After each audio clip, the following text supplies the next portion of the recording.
નમસ્તે મિત્રો, જય શ્રી કૃષ્ણ, જય માતાજી, જય ગુરુદેવ। મિત્રો, જો આપણું જીવન આપણે શાંતિથી જીવવું હોય અને સારી જિંદગી જીવવી હોય તો મિત્રો આ બાબતો ખાસ ધ્યાનમાં રાખવી જોઈએ। જેવી રીતે તમે સારું જીવન જીવવા માગતા હોય અને શાંતિથી જીવન જીવવું હોય અને તમે એવું જીવન જીવી જાણો કે પાછળની પેઢી તમને યાદ કરે, તમારું સારું જીવન ચરિત્ર જોઈને તમારી આવનારી પેઢી તમને યાદ રાખે। મિત્રો, 100 વર્ષ જીવવું જરૂરી નથી, પણ જીવનમાં એક એવું કામ કરી જવું કે 100 વર્ષ સુધી લોકો તમને યાદ કરે। સારું જીવન જીવવા માટે મિત્રો આ ખાસ બાબતો ધ્યાનમાં રાખવાની છે। મિત્રો, તે બાબતો આ છે। મિત્રો, પહેલી બાબતો એ છે કોઈ પણ સ્ત્રી સાથે, કોઈ પણ બીજી સ્ત્રી સાથે સંબંધ ના રાખવો। ભાઈઓ અને બહેનો સાથે કોઈ દિવસ ગુસ્સો વિવાદ ના રાખવો। મિત્રો, શ્રીમંત વ્યક્તિ પાસેથી લોભની અપેક્ષા ના રાખવી। ક્યારેક તો તમે લોભની અપેક્ષા રાખો છો તો એ તમને વિનાશ નોતરે છે। ગરીબોથી ક્યારે નફરત ના કરો, તેમને પ્રેમથી વર્તન કરો। પાંચમું એવું કારણ બતાવવામાં આવ્યું છે કે સંબંધી સાથે પૈસાની લેવડ દેવડ ક્યારે ના કરો કે લેવડ દેવડ રાખવી પણ નહીં। કોઈ પણ મિત્રથી કોઈ ગુપ્ત વાત ના રાખો। તમારો સાચો મિત્ર હશે તમારો અંતર્ભાવથી તમને સાચા દિલથી મિત્ર માનતો હોય, તમારા પ્રત્યે લાગણી હોય, પ્રેમ ભાવ હોય, એવા મિત્રથી કોઈ પણ વાત તમે ગુપ્ત ના રાખો। અને માતા પિતાના ખર્ચનો હિસાબ રાખશો નહીં। તમારા માતા પિતાનો ખર્ચ વ્યવહાર હિસાબ ના રાખશો। તમારા હૃદયમાં ઈર્ષા અને શરીરમાં આળસ ના રાખવી। મિત્રો, જે આળસ છે ને એ આપણને બરબાદ કરી દેશે, ધંધો ના કરવા દે, પૈસા ના કમાવા દે, કોઈ પણ સારું કામ ના કરવા દે। એટલા માટે મિત્રો આળસનો ત્યાગ કરવો। દર મહિને પૈસા બચાવો, ભલે ગમે એટલું હોય પણ પૈસા બચાવવાની ટેવ પાડો। ખોટા ખર્ચા દૂર કરો, વ્યસનથી દૂર રહેવું, નશાખોરથી દૂર રહેવું।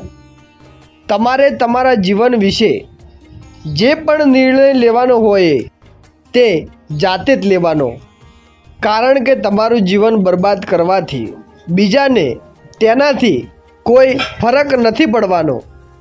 તમારા જીવનનો નિર્ણય તમે જાતે લઈ શકો છો અને નિર્ણય હંમેશા સમાજના હિતમાં હોવો જોઈએ, જન કલ્યાણના હિતમાં હોવો જોઈએ, ધર્મના હિતમાં હોવો જોઈએ, તમારા જીવનના હિતના, તમારા પરિવારના કોઈ સારું કાર્યના હિતમાં એવો નિર્ણય લો કે એનાથી તમારું જીવન ધન્ય બની જાય। કોઈની તરફણમાં ઋણી ના રહેવું, તેને તમારા માથા ઉપર ના મૂકી દેવું। કોઈ આપણે એવું નથી કહેતા કે કોઈના ચડાએ આપણે ચડવું નહીં, કોઈ આપણને ઉશ્કેરે, કોઈ આપણને ચડાવે તો ચડી ન જવું। આપણે શું કરવું તે નિર્ણય આપણે જાતે કરવાનો છે। એકલા ચાલવાની હિંમત રાખો, દરેક સમયે બીજાની રાહ જોવામાં પાછળ ના રહો। મિત્રો, એકલા ચાલો એટલે કે કોઈ પણ કાર્ય તમે એકલા જ કરો એવી પારકી આશા ન રાખો।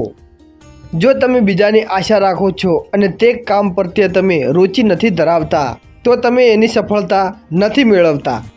એટલા માટે તમે એકલા ચાલો અને જે કામ છે એને સફળતાપૂર્વક મહેનત કરો તો ચોક્કસ તમને એ કામમાં મોટી સફળતા મળી શકે છે। કોઈના ઉપર વિશ્વાસ ના કરો, કારણ કે અહીંયા તમારો સહારો ભૂતિવાળા કરનારા ઓછા અને ખાવાવાળા લોકો વધુ જોવા મળે છે। જુઓ મિત્રો, વિશ્વાસ રાખવાથી તમારું જે કામ છે, બીજાના ઉપર વિશ્વાસ રાખવાનો ભરોસો રાખો છો, તો તે સાચો મિત્ર હશે તમારો, સાચો સંગાથી હશે તમારો, તો પણ તમે વિશ્વાસ રાખો છો તો તેનામાં પણ તમે સિદ્ધ થઈ શકતા નથી.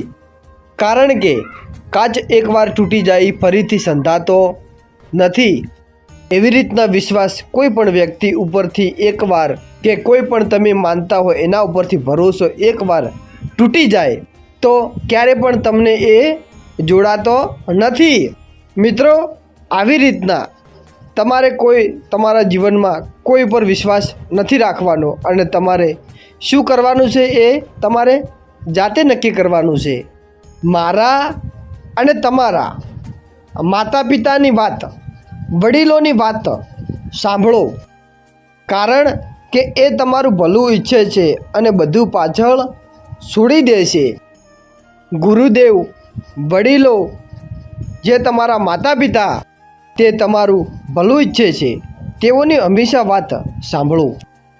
તે તમારા સારા વિચારો આપશે, સારા આશીર્વાદ આપશે. જો તમે તેમની વાત સાંભળો છો અને તેમનું કહ્યું અનુસરણ કરો છો તો તમે હંમેશા સુખી થશો.